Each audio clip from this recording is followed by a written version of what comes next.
On today's episode of the Stay at Home Nurse Podcast, you are going to be inspired by millennial, wife, mother, nurse practitioner, case manager, author, and owner of a healthcare consulting firm, Mercedes the NP.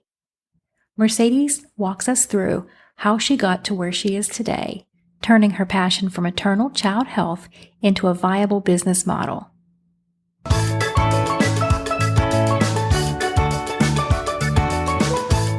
Welcome to the Stay at Home Nurse Podcast. I'm your host, Deanna Cooper Gillingham. For over 25 years, I've strived to use my nurse credentials to find work that fit my lifestyle, whether it was raising my 4 children and 3 fur babies, traveling the world, or moving to Mexico and living on the Caribbean Sea. Sometimes I succeeded, and sometimes I failed, but I always learned from the experience. Now, I want to help you by sharing what worked and what didn't work. There are so many opportunities out there for nurses today. The Stay at Home Nurse Podcast will inspire and equip you to have a nursing career that is meaningful and supports your lifestyle. Now let's get started. Hi, welcome to this week's episode of the Stay at Home Nurse Podcast. We have a special guest for you, Mercedes Thomas, and Mercedes is Mercedes, the nurse practitioner, Mercedes NP. Is that right? Yes, Mercedes the NP, yes. Mercedes the NP. Okay. So Mercedes has a lot of stuff going on. She's a mother. She's a nurse practitioner. She is also an author, and she has her own consulting company. So that's a lot. Where would you like to start? I can start how I got here. So I think a lot of people like to know why you're doing what you're doing and how you got there. So I can start at the beginning with that. That sounds great. Yeah. So I've been a nurse for a little over 12 years now, have always focused started out in the NICU. So have always focused on families and babies particularly, and then went back to school to get my pediatric primary care MP degree, maybe about 4 years after I became a nurse. And so it was natural for me from the beginning. I knew that I wanted to work with children. I love adults as friends and family, but that was not something I wanted to do as a nurse. So I grit my teeth through, med surg and made it out, made it out on the other end. And I was really blessed to start my career where I wanted to, which was in the NICU. Started there. We had some training on breastfeeding. At that point, did I know that that would be something that was a major interest of mine? It just felt like one of the naturals of being a NICU nurse. You have a lot of preemies. Breast milk has a huge amount of benefits for not only preemies, but babies in general. So it was really something that we did at my hospital, which was baby friendly, meaning that they were supportive of breastfeeding parents and helping them to achieve those goals. So from that time as a brand new nurse, helping parents, we had one IBCLC, which is an international board certified lactation consultant.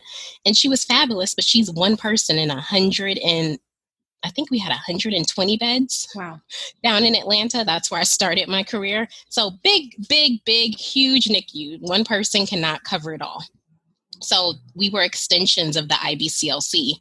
And we helped our parents with their pumping, which was the primary source for a lot of the smaller babies from, just helping them to get the nutrients that they need and just supporting them in that and starting out with early latching and positioning. So started there, never really thought of it as doing anything other than what my job is every day. It was just kind of natural. And so I went back to school and took a big interest in newborns and babies.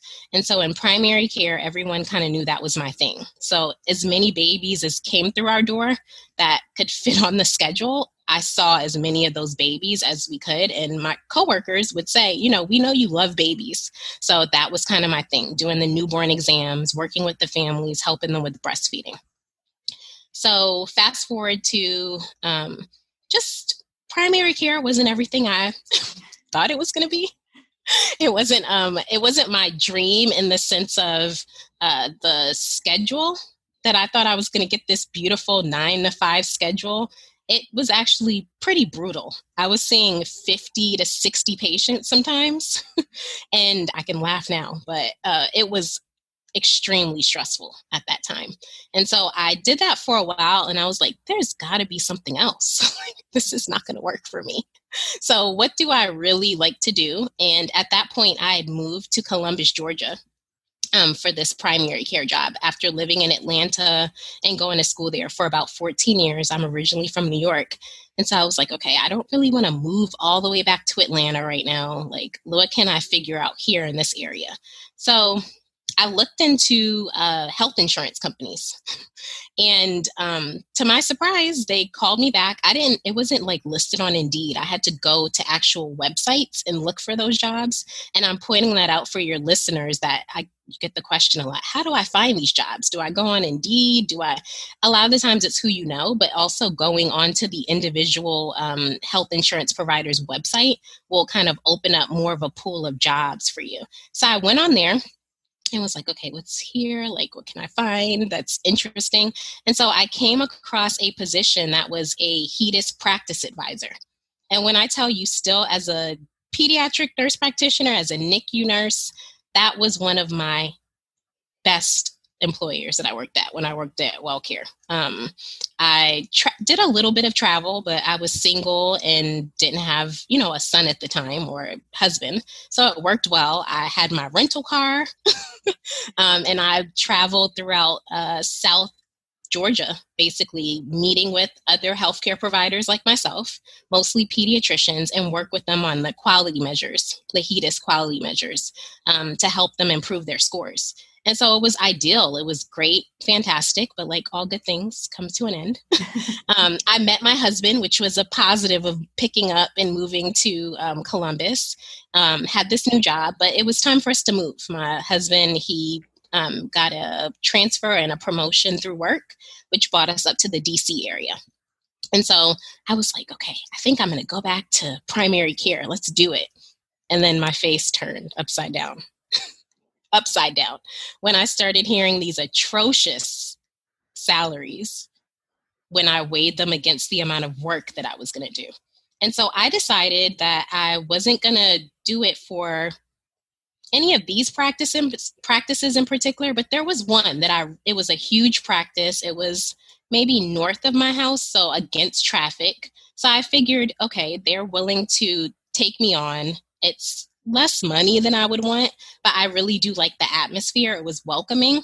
But then I also had this case management and kind of administrative things still looming.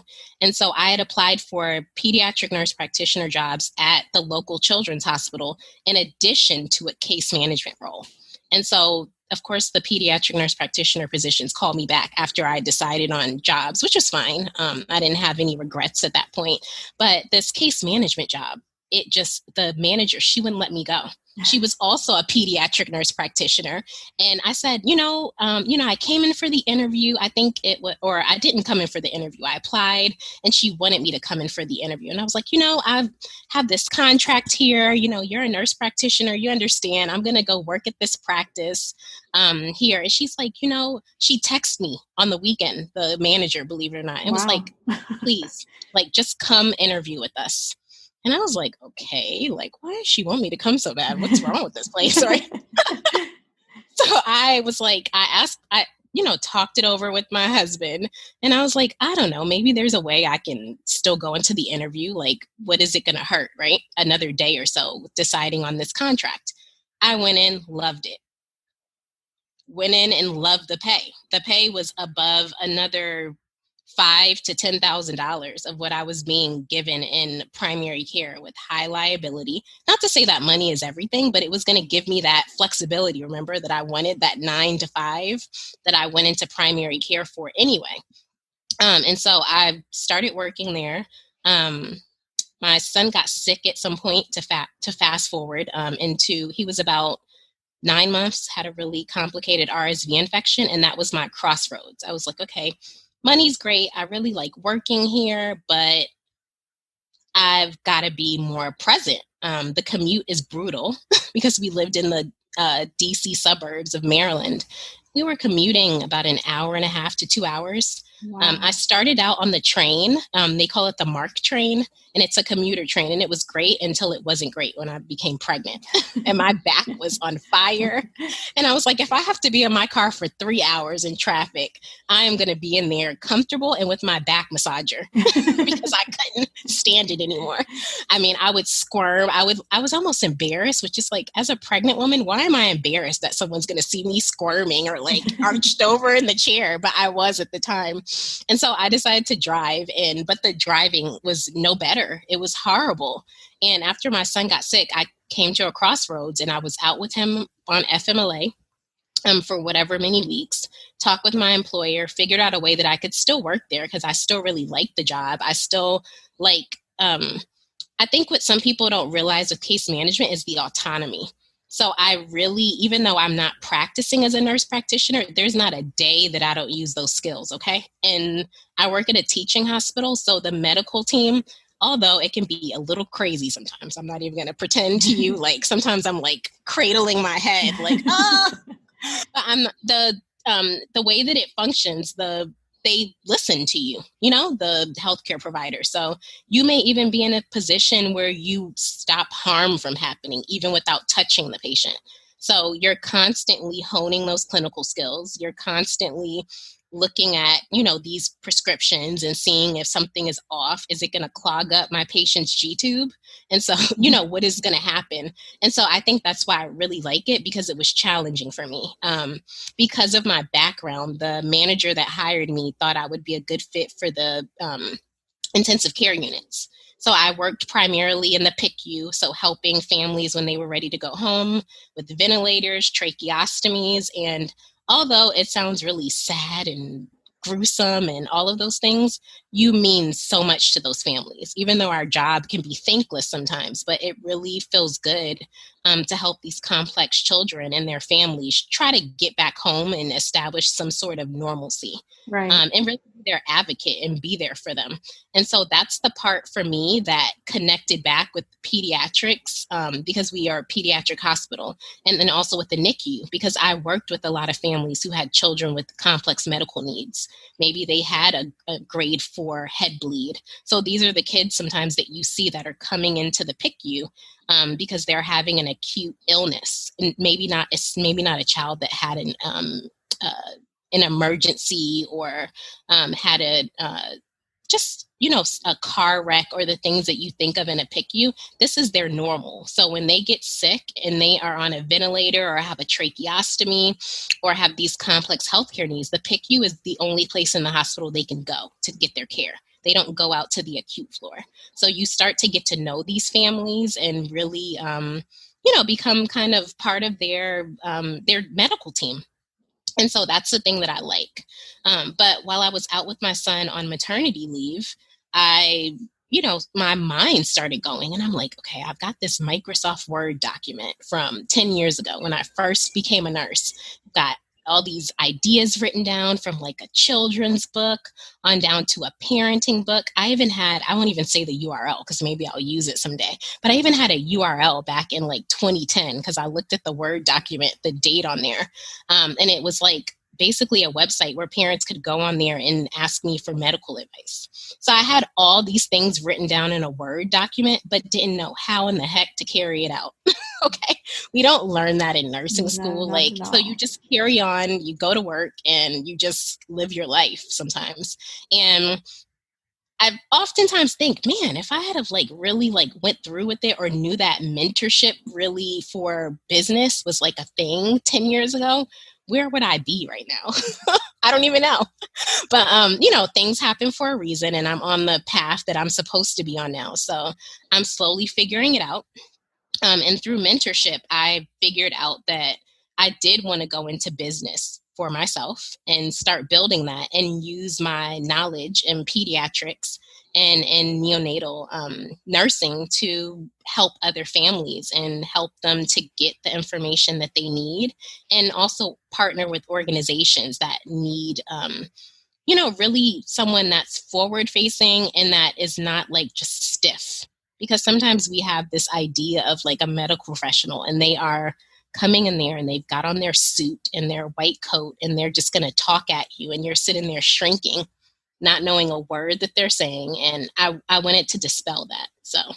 Is that when you started your health consulting firm?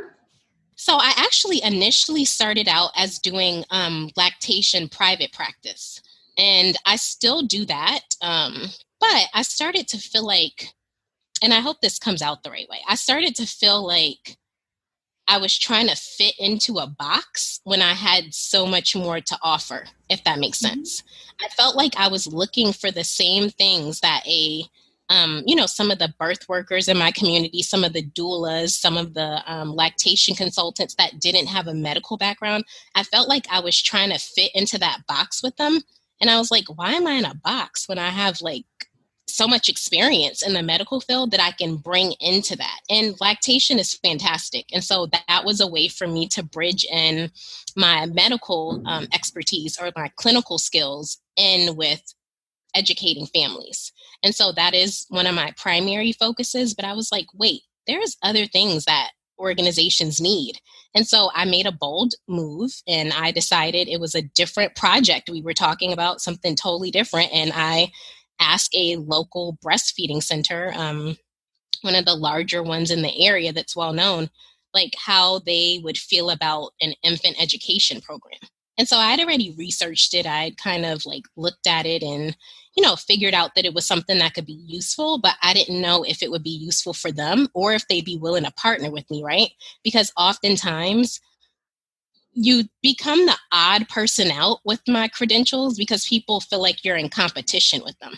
And I actually spoke with the doula last week, and she's fantastic, just really beautiful, like personality. And at the end of our conversation, she kind of thought like, for whatever reason, misconception that she's gotten from working in the community with other people serving families, that I would feel like we were competition. I got that tone from her, and I had to stop her and say, look, we are both like women, we are both like mothers, and we are in two different lanes. I'm not trying to help families do some of the things that are not in my lane after the baby is born and in preparation for the baby. That is my lane. I'm not trying to be everything to everybody and the jack of all trades. I know where I've been for 12 years. I know where I'm going, and I'm happy to work with other women that are on the same mission, that can support families. So please don't think that. And I think it was because she asked me, could she sit in one of my classes? And I was like, well, I can give you a description of it, but I don't let other people sit in the classes unless it's like a nursing student or, maybe a student that needs to do like a project. I wouldn't let you sit in there because this is my brain, right? I don't know anybody else in my area doing classes for families or for organizations on infant development and growth milestones. So I know it exists in other places, and it's probably more at like the business to business model, but I don't know anybody else doing that. So I don't want to let people sit in on the class unless it's an organization that I'm working with. And I'm, helping them implement that education for their families. So I think based off that, she was kind of like, I don't know, maybe she thinks I'm going to, and it's not because you're going to steal it. I just, like you said earlier, when we were talking, if I do it for you, I have to do it for everyone. So I'm not going to do it for you or for anyone at this point. So, but I'm happy to partner with anyone that has complementary services for families. So in addition to your case management job and your consulting firm, you're also writing a book. Yes. So I would call my book my COVID pivot. Okay. And I came to this crossroads, I would say. And again, it was back in that Word file on my crashed Mac from however many years ago that I'd still have the file and the information that I would write a parenting book. And I kind of tabled it. I've always been someone that writes. Went to an elementary school and middle school that focused heavily on writing. So I know my mom is like, yes, all that money I spent on that expensive private school in New York City. And then all those programs to get my child in, like that writing component really kicked in. So I decided that I was going to write a book. And I decided that would partner best in moving forward with my consulting business, to write a book and really get the information out there at a reasonable cost for families and have something out there for someone that is more of like, I'm a millennial, so I didn't really see that either. Like if the books are out there, it's, pardon me, older white men that have usually written these books.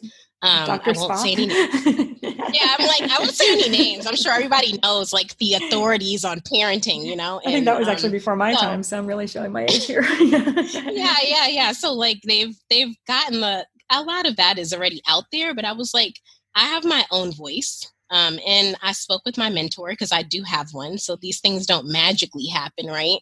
You don't magically like just wake up one day and say, I'm going to have a successful business and just like do it after you have no, no business experience or even kind of know where to begin with establishing your services and what you can offer people that they really need Right. and how you can really help them. One of the things I find with the people that I work with a lot is that they have so many ideas.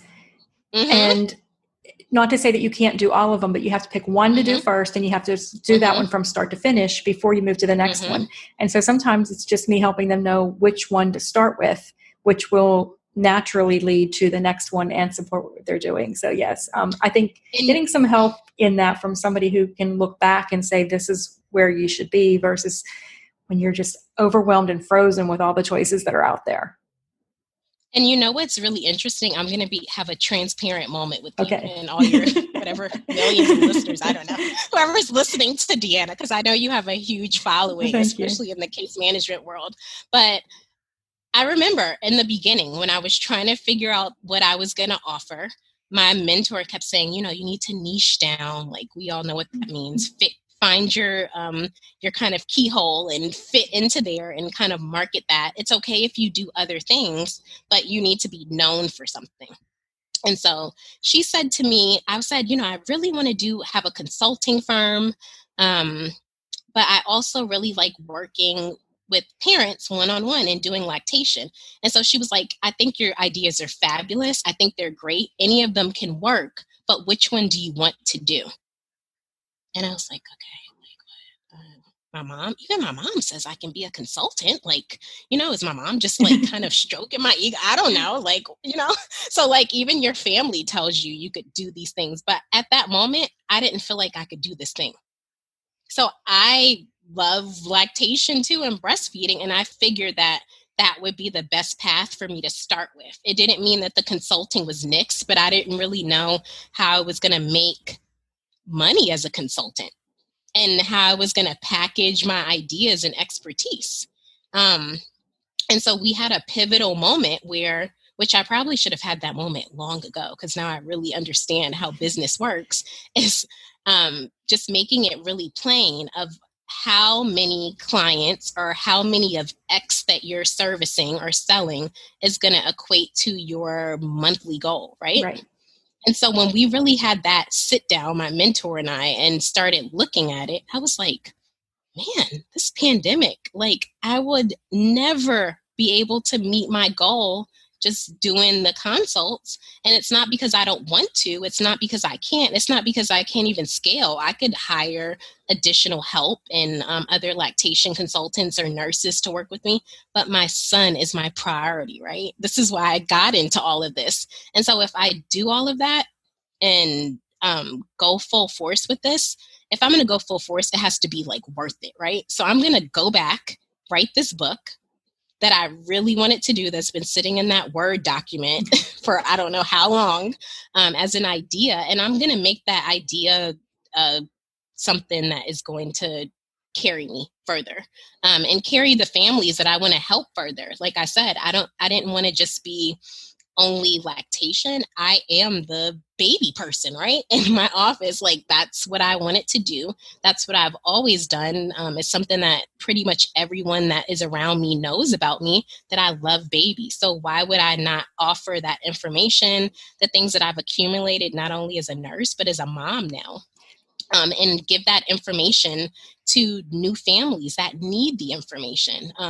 You always think someone's already done it already. It's saturated with parenting. But every day, every week when I talk to families, I really know that it's never enough of quality, front-facing, down-to-earth information. They're not getting it.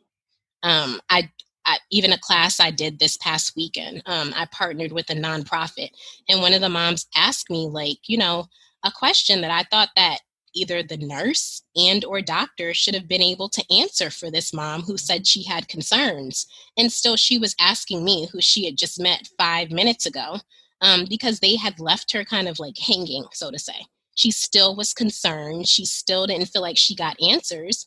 And I told her, just something really simple that I think when you're in the moment, you might not think of.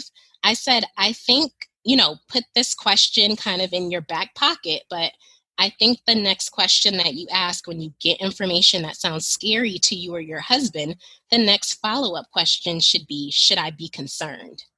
Right? And so that really poses a question to the nurse that's relaying the information, and then to the provider. That's a direct question, right? So I'm going to say yes or no. And if I say yes to you, I'm concerned, then the follow-up question is why, and what can we do in a shared decision-making relationship between provider, healthcare provider, and parent to work forward on this.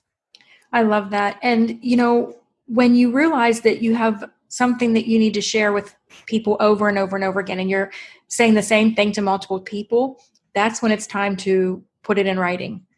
And when you can put it in writing and put it in a book, that's what I say. Like, I could not reach all of the people that I can reach one-on-one. It would just be impossible for me to do. Even if I did it 24 hours a day, 7 days a week, which we cannot do.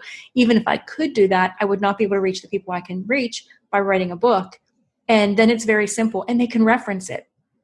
Absolutely. I can say it once and you can forget it. But if I write it down and you read it and you forget it, you know exactly where to go back to find the information again. So books are a wonderful way to reach many, many people with your talents and your gifts.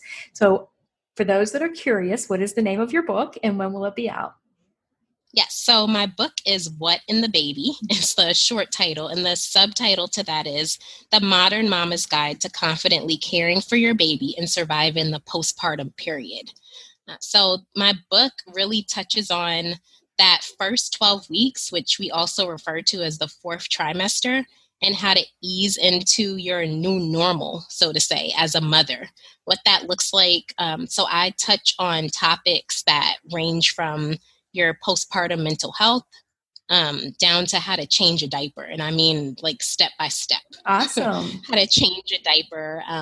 If you are breastfeeding, we talk a lot about that, but as a pediatric nurse practitioner, as a healthcare provider, I support families whether they are breastfeeding or formula feeding, regardless of what my personal thoughts may be that every family should, try if they want to, and, hopefully be able to get the support that they need to be able to continue on with that.